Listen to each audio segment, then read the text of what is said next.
በጭኑ እየነገርኳችሁን አይዟችሁ የምትለዋል ቃል ነው ማስተምራችሁ። አይዟችሁ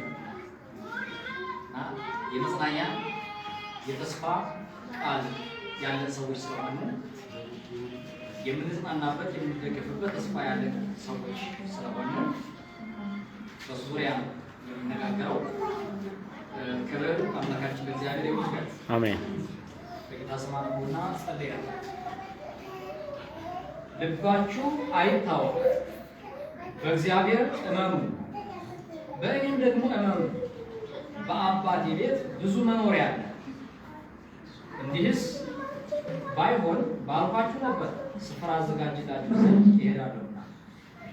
ሄጄም ስፍራ ባዘጋጅላችሁ እኔ ባለሁበት እናንተ ደግሞ እንድትሆኑ ሁለተኛ እመጣለሁ፣ ወደ እኔ ወስዳችኋለሁ። ወደምሄድበት ታውቃላችሁ፣ መንገዱንም ታውቃላችሁ ይላል። ክብር ለእግዚአብሔር። አሜን።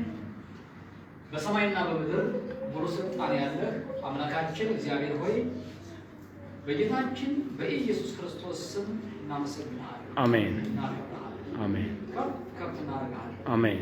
እግዚአብሔር የዘላለም አምላክ ዛሬ ደግሞ ይህንን ቃል እንድንማማር ስለሰጠን በኢየሱስ ክርስቶስ ስም ክብር ላንተ ይሁን። አሜን። አቤቱ አምላካችን እግዚአብሔር ሆይ የምንማረው ትምህርት ከሕይወታችን እንዲዛመድ እግዚአብሔር የዘላለም አምላክ በሕይወታችን ለውጥ እንድናመጣ እንዲረዳን በጌታ በኢየሱስ ክርስቶስ ስም ወደ አንተ እንጸልያለን። አሜን። መንፈስህ ከእኛ ጋር ይሁን። አሜን። በአብ በወልድ በመንፈስ ቅዱስ አሜን። ርዕሱ አይዟችሁ ነው። አይዟችሁ ከራሴ ተነስቼ እና የትኛውም አይነት ነገሮች ቢከናወኑ የትኛውም ነገር ውጣ ውረድ ቢኖር የምንሄድበት ቦታ ስላለን አይዟችሁ ከወዲሁ ማለት ነው። ይሄን ነው የምንነጋገረው ዛሬ። በዚህ መጽሐፍ ውስጥ እንግዲህ ጌታችን መድኃኒታችን ኢየሱስ ክርስቶስ ደቀ መዛሙርቱን 3 ዓመት ተኩል ካስተማራቸው በኋላ የመሄጃ ሰዓቱ ደረሰ። ተልእኮውን ጨርሶ ወደ አብ የመሄጃ ጊዜው ወይም ደግሞ ወደ መለኮታዊ ማንነቱ የመመለስ በዚህ በምድር ላይ ያለውን ስራ የመፈጸም ጉዳይ እዛ ጋር ሲደርስባቸው እነርሱ እንደ ጓደኛ እንደ አባት አብሯቸው እንደሚወጣ እንደሚገባ እንደ ወንድም ይቆጥሩት ስለነበር ደግሞ እንደ አለቃ ሳይሆን ጌታ ኢየሱስ ክርስቶስ ለደቀ መዛሙርቱ እንደ ወንድም ነበር አቀራረቡም ለመለየት የሚከብድ ነበር። በጣም ቀርቧቸው አብሯቸው የሚበላ አብሯቸው የሚጠጣ አብሯቸው የሚተኛ አብሯቸው ሲደክሙ የሚደክም አብሯቸው ሲወጡ የሚወጣ የእነሱ ስሜት በሙሉ የሚጋራ አገልጋይ ነበረ ጌታ ኢየሱስ ክርስቶስ። ስለዚህ በዚህ ሁኔታ እያገለገላቸው ስለነበረ የሚወዱት ሰው ከመካከል ሲለይ ምን ያህል ጭንቅ እንደሆነ እናንተው ታውቃላችሁ። አንዳንድ ወገኖቻችን እኛ ጋር ቆይተው አረብ ሀገር ለመሄድ ፓስፖርታቸውን ብለው ሊሄዱ ቀጠሮ ይደርሳሉ። ኤርፖርት ድረስ ሄደን ተላቅሰን ምናምን የሚሸኛቸው ብዙዎች ነን ማለት ነው። ምናልባት የራሴ የሸኘው ሰው የለኝም፣ በታሪክ አውቀዋለሁ። ብዙ ወገኖቻችን እንደዚህ እየተላቀሱ ይሸኛሉ። እንደዚሁም ሲመጡ ደግሞ እየተላቀሱ የሚቀበሉ አሉ። ሌላም ደግሞ ከመካከላቸው አንዱ ወንጀለኛ ተብሎ ወደ እስር ሲወረወር በቃ ከመካከል ነጥብ ሲያወጣው በቃ የሚዋደድ ማህበረሰብ እየተላቀሰ ነው የሚለያይ። ይሄ ነገር አለ። ስለዚህ እስራኤላውያን ማለትም ደቀ መዛሙርቱ ከኢየሱስ ክርስቶስ ጋር በጣም የጠበቀ ግንኙነት ስለነበራቸው ግንኙነታቸው እንዲሁ አስተምሮ የመለያየት ስላልነበረ፣ ስለዚህ አብሯቸው ብዙ ነገሮችን ስላሳለፈ መለየት ለእነሱ ከባድ ነው። ስለዚህ ይጨነቁ ነበር፣ ያዝኑ ነበር፣ ይፈሩ ነበር። ስለዚህ ምን አለ? እይደንግዝክሙ ልብክሙ እመኑ በየ ወእመኑ በአቡየ። ልባችሁ አይታወክ፣ በእኔ እመኑ በአባቴም እመኑ። ልባችሁ አይታወክ። ሄዶ ይቀራም ብላችሁ ተስፋ አትቁረጡ። ተለየም ብላችሁ ተስፋ አትቁረጡ። ልባችሁ መረበሽ የለበትም። ብቻችሁን አይደላችሁም። ትናንትና እናንተ ጋር እንደነበርኩ አሁንም እናንተ ጋር ነው ያለሁት። ስለዚህ የብቸኝነትን ድምፅ አታሰሙ። በፍጹም መታወክ የለባችሁም የሚል ሐሳብ አለ በውስጡ። ሌላም አንድ ልጨምርላችሁ። በማቴዎስ ወንጌል ምዕራፍ 28 ቁጥር 19 እስከ 20 በተለምዶ ታላቁ ተልእኮ የምንለው በእርግጥም ታላቁ ተልእኮ ነው። ስለዚህ እሱ ላይ ምን ይላል? እኔ እስከ ዓለም ፍጻሜ ድረስ ከእናንተ ጋር ነኝ። በስጋ ከእናንተ ብርቅም በመለኮታዊ ባህሪ ከእናንተ ጋር ነኝ ያለሁት። ምክንያቱም ስጋ በሁሉም ቦታ ሁሉ መሆን አይችልም። በመለኮታዊ ባህሪ ከእናንተ ጋር ነኝ ያለሁት። መለኮት ነኝ። አስቀድሞ አምላክነቱን አሳውቋቸዋል። ያውቃሉ። ብዙ ነገሮችን አብሮ አሳልፈዋል። ነገር ግን ልማድ አለ ደግሞ። እኔም ራሴን ብትጠይቁኝ በኢየሱስ ክርስቶስ አንተ ጋር ቆይቶ በመለኮት አንተ ጋር ነኝ ይልሃል ብትሉኝ ለእኔ አይገባኝም። በመለኮት ከሚኖር በስጋ የለመድኩት ስጋ አብሮኝ ቢኖር ነው የምፈልገው። ይሄ ልማድ፣ ይሄ የስጋ ልማድ ማለት ነው። ስለዚህ እነሱ ይረበሻሉ፣ እነሱ ይፈራሉ። ምንም እንኳን መለኮት ሆኖ እነሱ ጋር መኖሩን ቢያውቁ ቢያምኑ ቢያስተምራቸው እንደ ወንድም የነበረው ኢየሱስ፣ እንደ ቅርብ ዘመድ የነበረው ኢየሱስ እስኪ አስቡት። እነሱ ጋር አብሮ ሁሉ ነገርን ሲያደርግ የነበረው ኢየሱስ፣ እንደ ታላቅ ወንድም ሲገስጻቸው የነበረው ኢየሱስ፣ በድካማቸው በኩል ደግሞ ሲረዳቸው የነበረው ኢየሱስ፣ ሲመክራቸው የነበረው ኢየሱስ፣ ሲያስተምራቸው የነበረው ኢየሱስ ሲለይ ለእነሱ ከባድ ነው። ስለዚህ ልባችሁ አይታወቃላችሁ፣ በፍጹም አትረበሹ። እኔም አስታውሳለሁ ወደ ትምህርት ቤት ስሄድ እናቴ እያለቀሰች ስትል እባክሽ እያለቀሽ ወዴን አታጎጫምጮ ወደ ልሂድበት ተይኝ በእናትሽ እባክሽ የምልበት ጊዜ ነበረ። እያለቀሰች ስትሸኝ ማለት ነው። እና ይህ የሚዋደድ ማህበረሰብ ሲለያይ ይሄ ነው ያለው።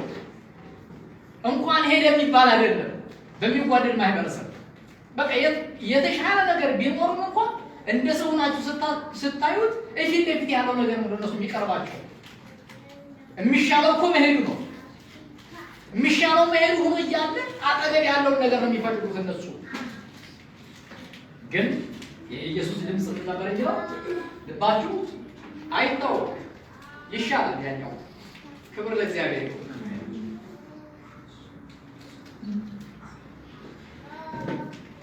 ይህን ካለ በኋላ ደግሞ መኖሪያ በአባቴ ቤት ብዙ መኖሪያ አለ። በአባቴ ቤት ብዙ መኖሪያ አለ። ላዘጋጅ እሄዳለሁ አይደለም። በዚህ ቦታ ላይ ያለው ብዙ የተዘጋጀ መኖሪያ ነው ያለው። ክብር ለእግዚአብሔር ይሁን። ገና የሚሰራ አይደለም፣ ያለቀ መኖሪያ ነው። እርሱም ህልውና ይባላል። ክብር ለአምላካችን ለእግዚአብሔር ይሁን። ስለዚህ ይሄ በእግዚአብሔር ህልውና ውስጥ በእግዚአብሔር መገኘት ውስጥ የእግዚአብሔር መገኘት አግኝቶ ከእግዚአብሔር ጋር ህብረት አድርጎ መኖር ነው። ይሄ መኖሪያ አዳራሽ አይደለም። ስለዚህ በእግዚአብሔር ህልውና ውስጥ መግባት የእግዚአብሔርን ሀልወት አሁን ከሚሰማን ፕሬዘንስ የተለየ ማለት ነው።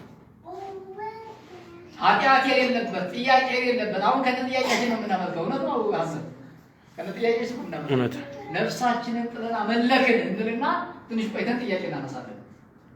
ጥያቄ የሌለበት ዋይታ፣ ሀዘን፣ ለቅሶ የሌለበት እግዚአብሔርን ዝም ብሎ ማምለክ፣ ዝም ብሎ መገዛት ለእግዚአብሔር፣ ዝም ብሎ በእግዚአብሔር ፊት እግዚአብሔር ደስ የሚሰኝበትን ነገር ነው በእግዚአብሔር እያመለኩ ነው። ስለዚህ ይሄ መኖሪያ ኦልሬዲ ተዘጋጀ ነው። ይቀጥልና መጽሐፉ ምን ይላል? ባይሆንስ ምንድነው ስፍራ አዘጋጅላችሁ ዘንድ እሄዳለሁና የሚለውን ከላይ ቁጥር 2 ያለው እንዲህስ ባይሆን ይላል። ምን ባይዘጋጅ ኖሮ ማለት ነው። እንዲህስ ባይሆን ስፍራ አዘጋጅላችሁ ዘንድ እሄዳለሁ ነው። ነገር ግን የተዘጋጀ ነው። በአባቴ ቤት ምን አለ? ብዙ መኖሪያ አለ። ይሄ መኖሪያ መቼ ነው የተዘጋጀው? በአንደኛ ቆሮንቶስ ምዕራፍ 2 ቁጥር 7 ጀምሮ የሚናገረው ነገር አለ። ዓይን ያላየው ጆሮ ያልሰማው በሰው ልብ ያልታሰበ እግዚአብሔር ለወዳጆቹ ያዘጋጀላችሁ ይላል። ስለዚህ ምክንያቱም የሆነ የሚዋቀር ነገር ምናምን ነገር ቢሆን ይሰራ ነበር። ይሄ ኦልሬዲ በእግዚአብሔር ፕሬዘንስ መኖር ነው ስለሆነ እንዲሰራ አይደለም። እግዚአብሔር የሰራ አንድ ጊዜ ያዘጋጀልን። ክብር ለአምላካችን እግዚአብሔር ይሁን። ስለዚህ በአባቴ ቤት ብዙ መኖሪያ አለ። መኖሪያም በዚህ በምድራዊ ነገር ለክቶ ነው ያስቀመጠላቸው። እነሱ በሚገባቸው ቋንቋ እነሱ መኖሪያ የሚሉት አዳራሽ ነው። እነሱ መኖሪያ የሚሉት ቤት ነው፣ የተሰራ ቤት ነው። በዚህ መልክ ነው ስለ አሰራር እየተናገረ ያለው። ስለዚህ ብዙ መኖሪያ አለ ሲላቸው እዚህ መኖሪያዎች ቤቶች ቁጭ ቁጭ ያሉ ቤቶች እንዳሉ ሁሉ እዛ ጋር ቤቶች ቁጭ ቁጭ ያሉ እያለ አይደለም። እዛ ጋር ያለው ሌላ ነው፣ እዚህ ያለው ሌላ ነው። ይሄ ምድራዊ ነገር ነው፣ አላፊ ጠፊ ነው። እዛ ላይ ደግሞ ይሄን ብሎ እንዳልነበር ብዬ ነው። እና እዛ ጋር ያለው በእግዚአብሔር መንፈስ መኖር ነው። እግዚአብሔር አምላክ ለዘላለም የተባረከ ይሁን። አሜን። ደስ ይላል መሰላችሁ። ከዚህ ከሚታየው አሰርገሰሱ ወጥቶ ነፃ ሆኖ እግዚአብሔር ብቻ ማምለክ።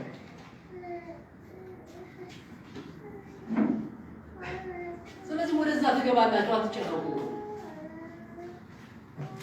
የእነሱ ጥያቄ በጣም ሰፊ የሆነ ነበራቸው። አብሯቸው እንደመኖሩ መጠን ስለ ሀገራቸው ይጨነቃሉ፣ ስለ ራሳቸው ይጨነቃሉ፣ በግራ በቀኝ ስለ መንገስ ይጨነቃሉ፣ ስለሚበላ ስለሚጠጣ ይጨነቃሉ፣ ስለ ፈውስ ይጨነቃሉ። እና ያስጨንቃቸው ነገር የለም።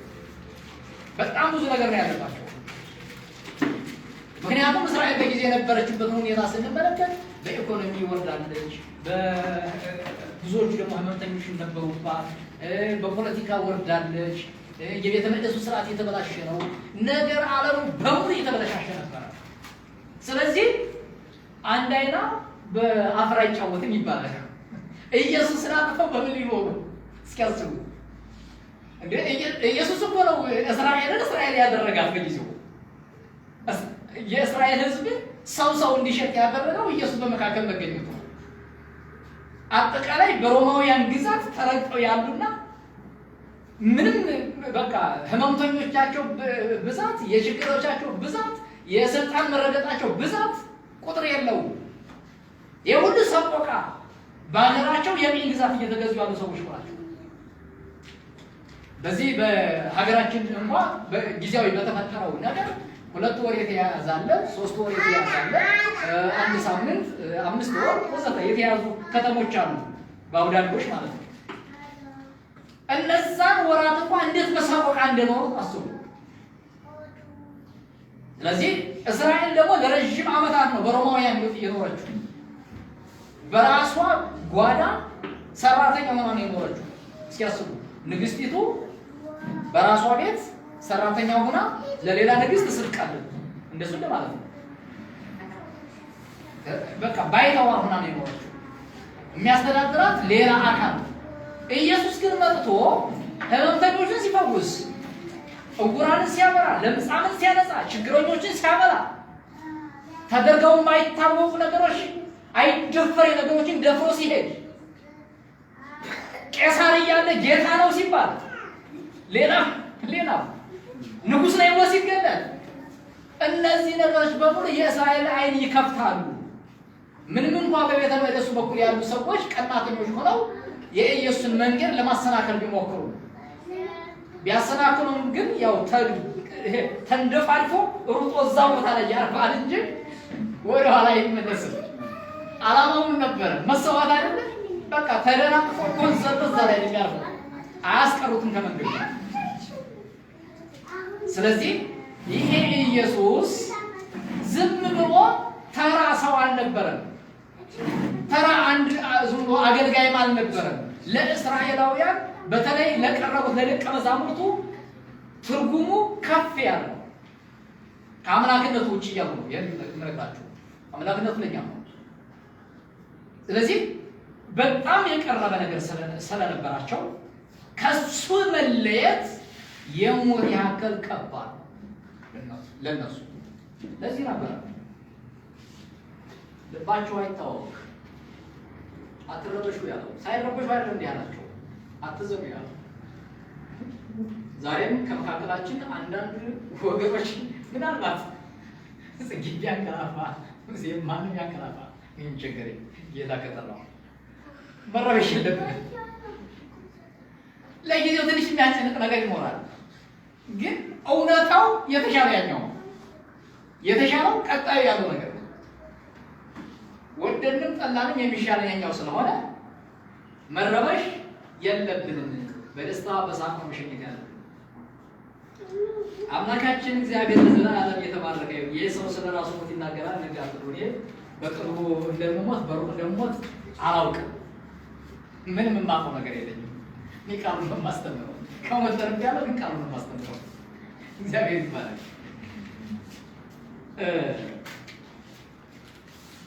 አንደኛው ይሄ ነው የመጽናኛው ቃል የሚባለው። ምናልባት በዚህ ምድር ላይ ተስፋ አድርገን ነገራችን ሁሉ በዚህ ምድር ምስቅልቅል በሚልበት ሰዓትም ተስፋ እንዳንቆርጥ ሌላ ህይወት እንዳለ እንድናውቅ የኛ መጨረሻችን የዘላለም ህይወት እንጂ በዚህ ምድር ላይ ያለው ሙላትና ጉድለት አይደለም። በዚህ ምድር ላይ ያለው መውጣት መውረድ አይደለም። የኛ መጨረሻችን ይሄ መንገዳችን ነው። ስለዚህ በተለያየ መንገድ ወደዛው ነው የምናዘግበው። ስለዚህ አንዳንዱ ፈጥኖ ይሄዳል፣ አንዳንዱ ቀስሎ ይሄዳል። ሆኖም ግን ወደዛ መንገድ ነው የሚሄደው። የሚሻለው ደግሞ እሱ ነው። ባለፈው ሳምንት ስንማማር ጌታ ፈቃድ ወይም ደግሞ የላጁን ፈቃድ መፈጸም የሚል ነበረ ርዕስ የሰጠው ሳምንት። የእርሱን ፈቃድ መፈጸም በብርሃን መመላለስ እና የተሰጠውን ስራ ፈጽሞ ማክበር የሚሉ ነበሩ። ሳምንት ስንማማር የሚጠበቅብን እሱ ነው እንጂ በመቆየትና በመሄድ ላይ አይደለም። ጊዜያችን መጨረስ ያለ መቆየት አለ ወይ መሄድ አለ ወይ ነው። ስለዚህ ልባችን በዚህ እንዲህ አይነት ነገሮች እንኳን ሲያጋጥሙ ልባችን መረበሽ የለበትም የሚል ነው። መጨረሻችን የዚህ ምድር ስላልሆነ ሁለተኛ ደግሞ በቆላስይስ መጽሐፍ ምዕራፍ 3 ላይ አንድ ቃል እናገኛለን። ምዕራፍ 3 ላይ ከቁጥር ከምዕራፍ 2 ተያይዞ የመጣ ነገር ነው ሐሳቡ። ከምዕራፍ 2 ቁጥር 20 ጀምሮ ነው።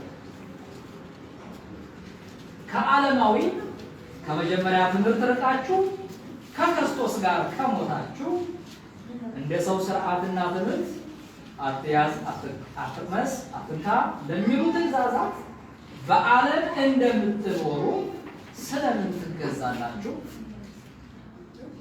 እነዚህ ሁሉ በመደረግ ሊጠፉ ተወስነዋልና ይህ በገዛ ፈቃድህ በማምለክና በትሕትና ሥጋን በመጨቆን ጥበብ ያለው ይመስላል።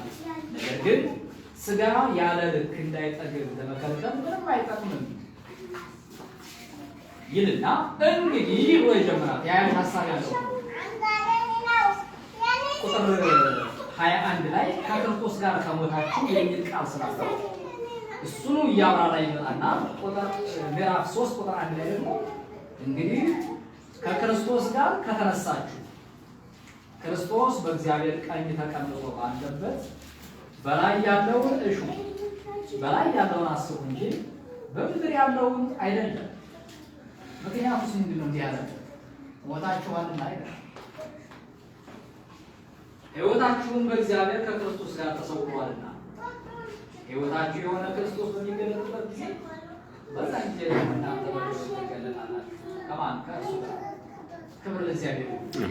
ስለዚህ የክርስትና መጨረሻው ምድር ላይ ያለ በምድር ላይ እየኖርን በላይ ያለውን የምናስብ ወይም በታች እየኖርን በላይ ያለውን የምናስብ፣ ምድር ላይ እየኖርን በእግዚአብሔር ሕልውና ውስጥ ያለውን ነገር የምናስብ፣ በጊዜያዊ ነገር እየኖርን ዘላለማዊ ነገሩን የምናስብ፣ ጊዜያዊ ነገሩ ቢበላሽብን የተሻለ ነገር እንዳለ ተስፋ የምናደርግ፣ እዚህ ያለ የሚጠፋው ነገር ቢጨልምብን ሌላ ብርሃን እንዳለ ተስፋ የምናደርግ ሰዎች ነን። አምላካችን እግዚአብሔር ክብር ምስጋና ይሁን። ይሄ ነው ሐዋርያው ቅዱስ ጳውሎስም በአንደኛ ቆሮንቶስ ምዕራፍ 15 ላይ በዚህች ነገር ላይ በዚህች ምድር ላይ ተስፋ ያደረግነው ከሆነ ምስኪኖች ነን ይላል። ሙታንስ የማይነሱ ከሆነ ተስፋችንም ደግሞ በምድር ላይ ከሆነ ምስኪኖች ነን። ስለዚህ ትንሣኤ ሙታን አለ፣ እንነሳለን፣ ከጌታ ጋር እንተባበራለን። ክብር ለስሙ። አሜን። ተስፋችን ረዘም ያለ ነው፣ አጭር አይደለም። በጣም ሰፊ የሆነ ተስፋ ነው ያለው። እርሱን እያሰብን እንድንጓዝ ነው ክርስትና የሚመክራል። አለበለዚያ በየፌርማታው እንቅፋት ሲመታን እንወድቃለን። የሆነ ነገር በጎደለ ቁጥር ብዙ ነገሮችን እናበላሻለን። ተመልክተን የምንሄደው ዘላለማዊውን ነገር ነው። ምናልባት እንዲህ አይነት ነገሮች ስጋ ለበስን ወይ እየኖርክ አይደለህ ወይ ሰው አይደለህ ወይ ወዘተ ጥያቄዎች ያስነሳሉ። እነሱን እንዲያስቆ ነው የምታስበው። እነሱ ከሌሉና ጭራሽ እንደምታስባለህ። ጊዜያዊ ነገር ስላለ ዘላለማዊ ነገር ታስባለህ።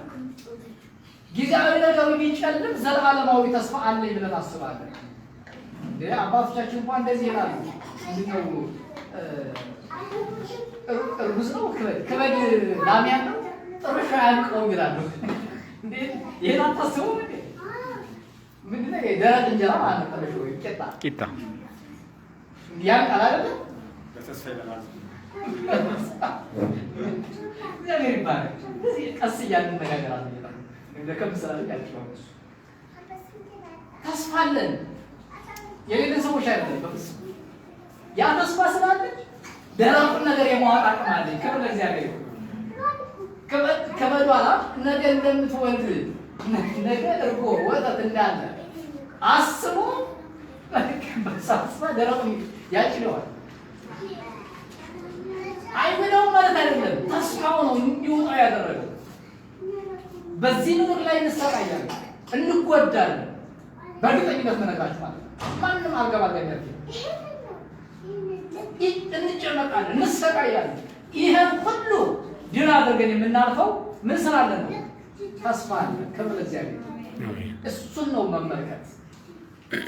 ልባችሁ አይታወቅ በሚሆኑ ነገር በህመም ልባችሁ አይታወቅ፣ በችግር ልባችሁ አይታወቅ፣ ሰው በማጣት ልባችሁ አይታወቅ፣ ስልጣን በማጣት ልባችሁ አይታወቅ። እኛ ጋር ፖለቲካ ፓርቲ የለም እየተወዳደረ ቢሆንም ማለት ነው። በየትኛውም ፖዚሽን ማንኛውም ነገር በቃ ልባችን አይታወቅ። የተከተሉት ኢየሱስ እዚህ ምድር ላይ ተስፋ የማደርገው ሳይሆን በዘላለሙ ውስጥ ያለውን ርስት ለመውረስ የፈረምኩበት ዋስትና ያለው። ክብር ለእግዚአብሔር። አሜን። ለመውረስ ተዘጋጅቼ ጨርሻለሁ። ለመውረስ ስለዚህ እሱን ይዤ ነው የምሮጠው። አለበለዚያ የምሮጠው ነገር ከሌለኝማ እስቲ ወደዚህም ደግሞ እንዞርና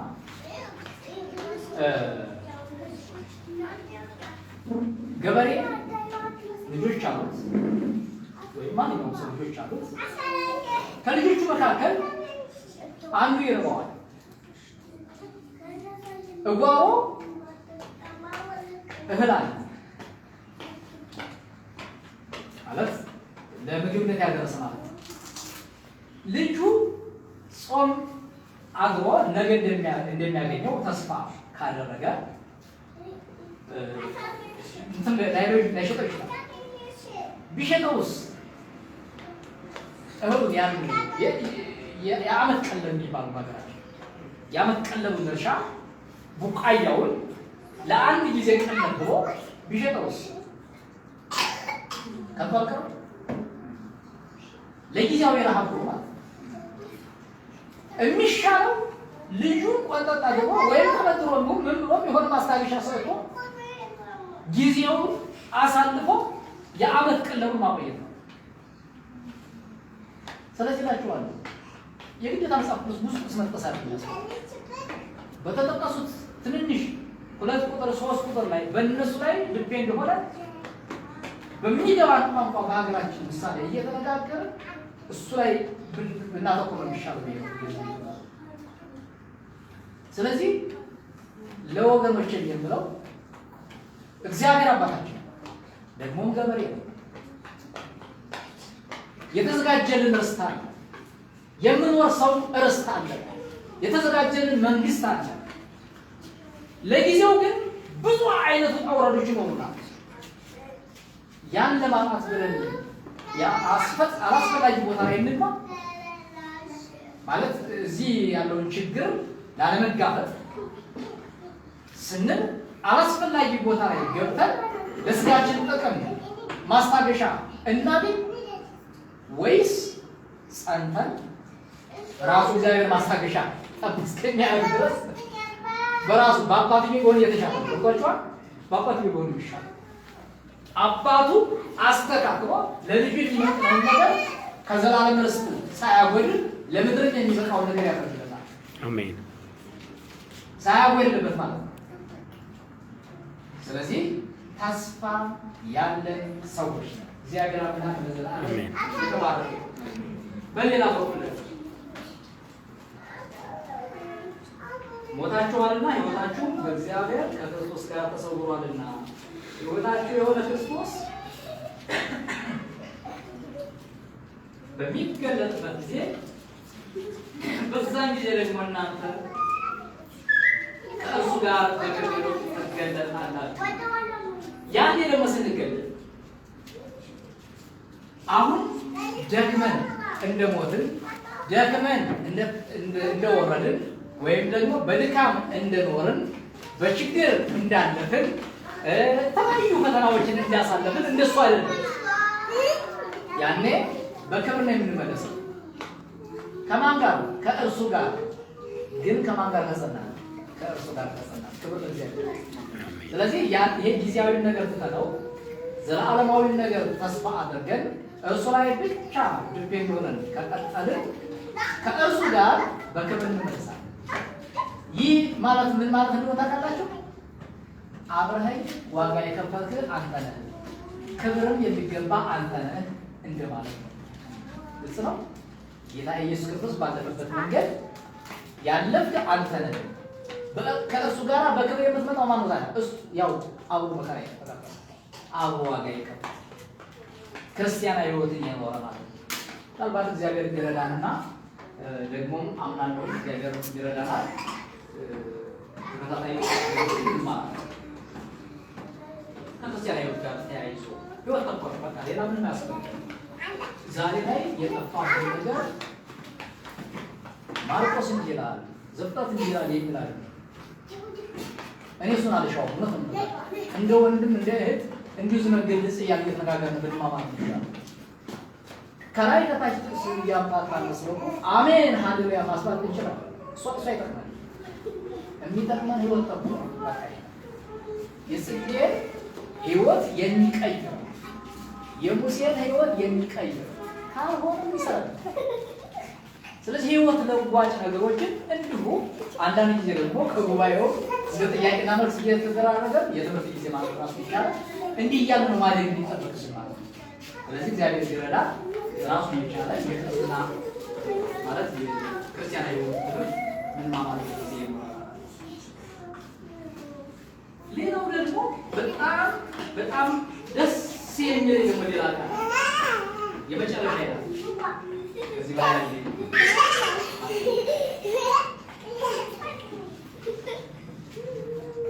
አንደኛ ተሰሎንቄ ምዕራፍ 4 ከቁጥር 13 እስከ መጨረሻ ማለት ነው። አንደኛ ተሰሎንቄ ምዕራፍ 4 ከቁጥር 13 እስከ 18 እስከ መጨረሻ ማለት ነው። የመጨረሻው ደግሞ ሌላኛው ደግሞ ደስ የሚያሰኝ ተስፋ ነገር ግን ወንድሞች ሆይ ተስፋ እንደሌላቸው እንደ ሌሎች ደግሞ እንዳታዝኑ አንቀላፍተው ስላሉ ታውቁ ዘንድ እንወዳለን። ኢየሱስ እንደሞተና እንደተነሳ ካመን እንዲሁ በኢየሱስ ያንቀላፉትን እግዚአብሔር ከእርሱ ጋር ያመጣቸዋልና። ምሳሌው ማን ያለው? ኢየሱስ እንደሞተና እንደተነሳ ካመናችሁ። በቃ ይሄ ነው በቂ ምሳሌ። እርሱ እንደሞተ ካመንክ ትሞታለህ።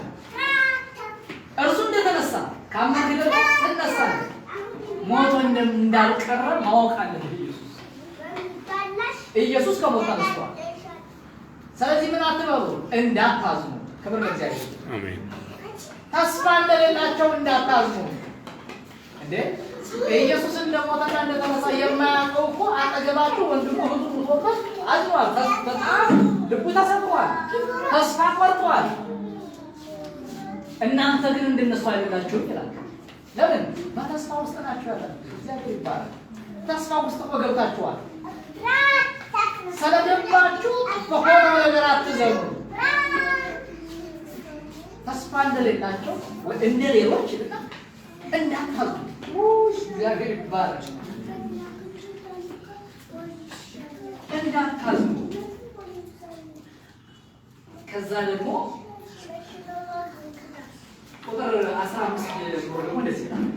በጌታ ቃል የምንላችሁ ይህ ነውና እኛ ሕያዋን ሆነን ጌታ እስኪመጣ ድረስ የምንቀር ያንቀላፉትን አንቀልም። እዛ የሞቱ አሉ አይደለ? የእነሱ ትንሣኤ ሙታን በሚሆንበት ሰዓት እኛ አንቀድማቸውም። እኩል ነው የምንሆነው። አንቀድምም። ጌታ ራሱ በትእዛዝ በመላእክትም አለቃ ድምፅ በእግዚአብሔርም መለከት ከሰማይ ይወርዳልና በክርስቶስ የሞቱት አስቀድመው ይነሳሉ። ከዚያ በኋላ እኛ ሕያዋን ሆነን የምንቀረው ጌታን በአየር ለመቀበል ከእነርሱ ጋር በደመና እንነጠቃለን። እንዲሁም ሁል ጊዜ ከጌታ ጋር እንሆናለን። ስለዚህ እርስ በርሳችሁ በምን ተጽናኑ? በዚህ ቃል ተጽናኑ። ክብር ለእግዚአብሔር። አሜን። እናንተ እምላችኋለሁ እርስ በርሳችሁ በዚህ ቃል ተጽናኑ። በቃ ይሄ ነው መጽናኛችን፣ ይሄ ነው። በነገራችን ላይ እዚህ ጋር ሁለት መጽናኛ ሀሳቦች አሉ፣ ግን ዋናው ላይ አንደኛው መነጠቅ የሚለው ነው። ስለመነጠቅ አይደለም እኔ ትኩረት ማለት ጌታን በአየር ለመቀበል አንዱ እሱ ነው። ሁለተኛው ደግሞ መነጠቅ ነው። ከምንም በላይ ግን ህይወት የሚለው ሁሉ ጊዜ ከሱ ጋር እንኖራለን። እግዚአብሔር ይባላል። ይሄ ነው በቃ ሁሉ ጊዜ ከማን ጋር? ከጌታ ጋር እንኖራለን። ከዚህ በላይ ሌላ ምን የሚያስደስት ነገር አለ? በምድር ላይ በነበረበት ሰዓት ያን ያህል ካስደሰታቸው ደቀ መዛሙርቱ አሁን ደግሞ ስራውን ሊጠቀልል ሲመጣ ከእርሱ ጋር መኖር ምን ያህል መታደል ይመስላል። ዳግም ምጽአት የምንለው የመጀመሪያው ምጽአት መጥቷል አይደል? ሁለተኛው ምጽአት ማለት ነው። ዳግም ምጽአት የሚባለው ሁለተኛው ምጽአት ማለት ነው ማለት ነው። ስለዚህ እርስ በርሳችን የምንጽናናበት ቃል ያለን ወገኖች ምን ስብከት ስላልሆነ አሜን አያስብም። ቀስ ብለን ልባችን ውስጥ ይገባል። እግዚአብሔር ይባላል።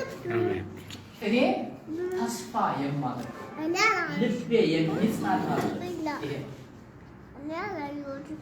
ሌላ ምድር ላይ ያለ ምንም የሚያስደስተኝ ነገር የለም። እግዚአብሔር ግን ነው በዘር ልጅ ምን ደሰበት ዘር የለም። ከሰው የሚያስዘር ነው አይደለም ዘር ምን ያስደስተኝ በብሮ ልትሉ በስጋ የምትሉ ምን የሚያስደስት ነገር አለ? ስደኛ ላይ ደግሞ አባትዳው እንደነሳው መልከ መልካም ምናምን ቆመተሻሽም ቢሆን እሱም እንኳን ስለዚህ የጽጌ ተስፋ ሙሉ በሙሉ ሕያው አምላክ እግዚአብሔር ይባላል። ስለዚህ በዚህ ቃል እንድትጽናኑ ነው ወገኖችን የምመክረው። ነገሮች አልፋሉ፣ ነገሮች ይመጣሉ፣ ይጠፋሉ፣ ይሄዳሉ፣ ተመልሰው ይመጣሉ። ጥበበኛው ሶሎሞን የተናገረውን አንድ ቃል ልናገርና አልጨርስ። አምላካችን እግዚአብሔር ለዘላለም የተባረከ ይሁን። አሜን። መጽሐፈ መክብብ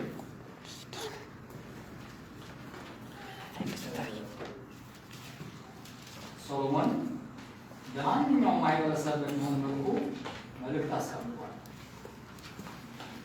ማለት እስራኤልን አጥቆ አይደለም ማለት ነው። ተቃራኒ በዚህ የትምህርት መጻሕፍት የቅኔ መጻሕፍት የሆነ ማህበረሰብ ትኩረት ያደረጉ ሳይሆኑ አጠቃላይ ሰው የሚል ሀሳብ አላቸው።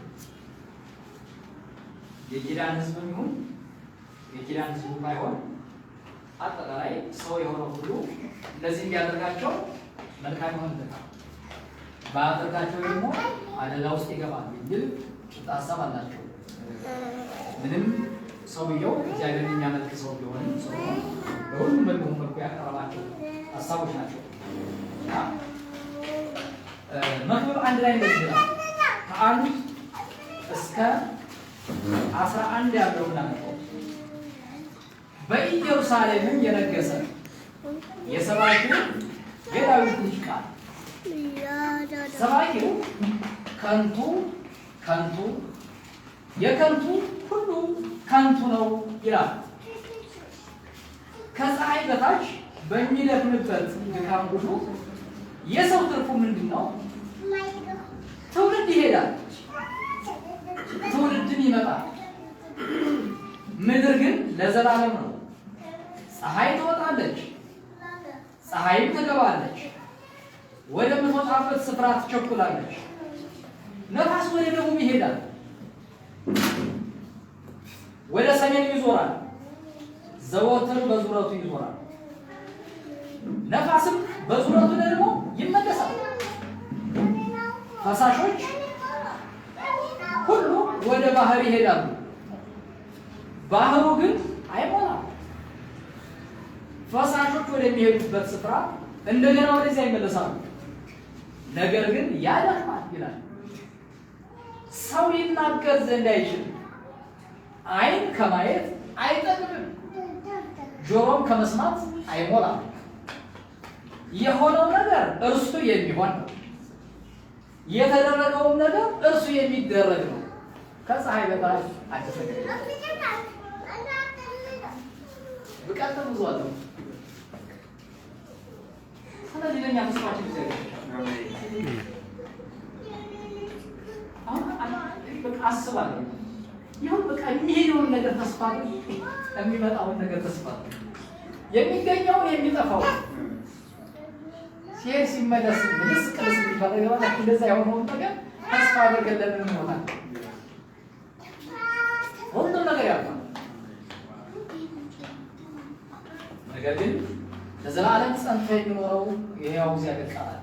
ለእግዚአብሔር በእርሱ ግን ምንድነው የተባለው? እርስ በርሳችሁ በዚህ ቃል ተጽናኑ። የምንጽናናበት ቃል አለ፣ ዘላለማዊ የሆነ ቃል አለ። ከጌታ ጋር አብረን እንኖራለን። እሱን ነው ክርስቲያን ሕይወት ማለት ነው።